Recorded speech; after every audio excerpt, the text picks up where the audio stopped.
বোলপুর উচ্চ বিদ্যালয়ে উচ্চ মাধ্যমিক সিলেবাস নিয়ে আলোচনা সভা। উচ্চ মাধ্যমিক সংসদের যে নতুন সিলেবাস তার সেমিস্টার পদ্ধতি নিয়ে একটি আলোচনা সভার আয়োজন হয় বোলপুর উচ্চ বিদ্যালয়ের অডিটোরিয়াল রুমে।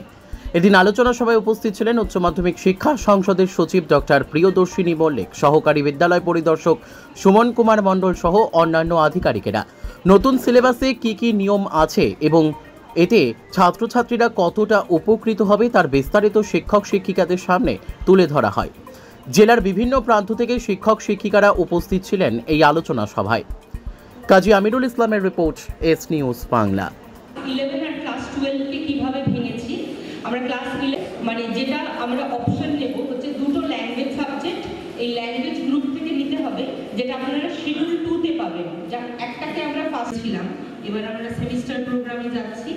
আর অনেক কিছু আপনাদের জানার আছে, কেমন করে সাপ্লিমেন্টারি এক্সামগুলো হবে, যেগুলো প্রত্যেকটা সেমিস্টারের থেকে প্রত্যেকটা সেমিস্টারে আলাদা, কোনটা কিভাবে বাইফার্কেশন করেছি সেটা একটু বোঝার জায়গা আছে।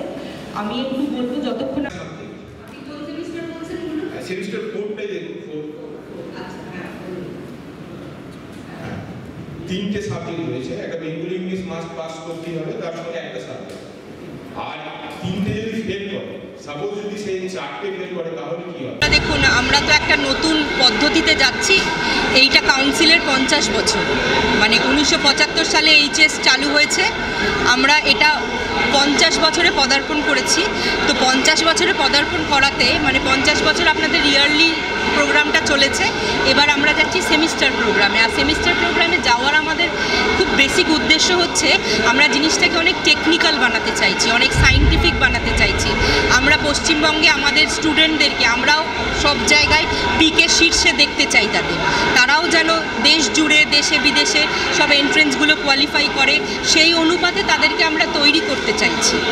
আর আবারও যেটা আমি সভাতে বলেছি আজকে প্রোগ্রামটাতে, যে এই ক্ষেত্রে কিন্তু মানে ভারতবর্ষের প্রথম স্টেট হচ্ছে পশ্চিমবঙ্গ, যেখানে 10+2 লেভেলে আমরা সেমিস্টারে গেছি।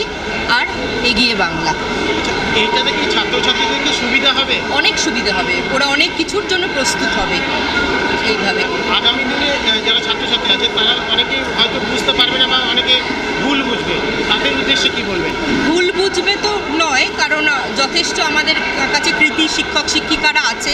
আমরা তাদেরকে যথাযথ ট্রেনিং দিচ্ছি, তাদের সেন্সিটাইজ করছি, অ্যাওয়ারনেস বাড়াচ্ছি। ঠিক বার্তা ঠিক জায়গা থেকে ঠিক পৌঁছে যাবে। সিস্টেমটা যেহেতু নতুন হচ্ছে, সব সিস্টেমই শুরুতে একটু বিতর্কিত থাকে, তারপরে দেখবেন এটাই পদ্ধতি, এটাই কত স্মুথ হচ্ছে, এটাই কত সুন্দরভাবে বাচ্চাদেরকে তৈরি করছে। আজকে শিক্ষক শিক্ষিকাদের কি বার্তা দেবে? আজকে শিক্ষক শিক্ষিকাদের এটাই বার্তা দিলাম যে আমরা তো একটা নতুন পদ্ধতিতে পদার্পণ করলাম। একটা নতুন পদ্ধতি আমাদের জন্য যেমন নতুন, তাদের জন্যও নতুন, কিন্তু আমরা সম্পূর্ণ তাদের সহযোগিতা প্রেরণা করছি। আমরা খুব এটা জানি যে আমাদের মানে দীর্ঘ অনেক বছর ধরে তারা প্রচুর দায়িত্ব নিয়েছেন, পরীক্ষার দায়িত্ব, স্কুল চালানোর দায়িত্ব, সুষ্ঠুভাবে স্টুডেন্ট তৈরি করার, গঠন করার দায়িত্ব, এটাও তারা খুব দায়িত্বপূর্ণভাবেই পালন করবে। আমরা সেই বিশ্বাস রাখি।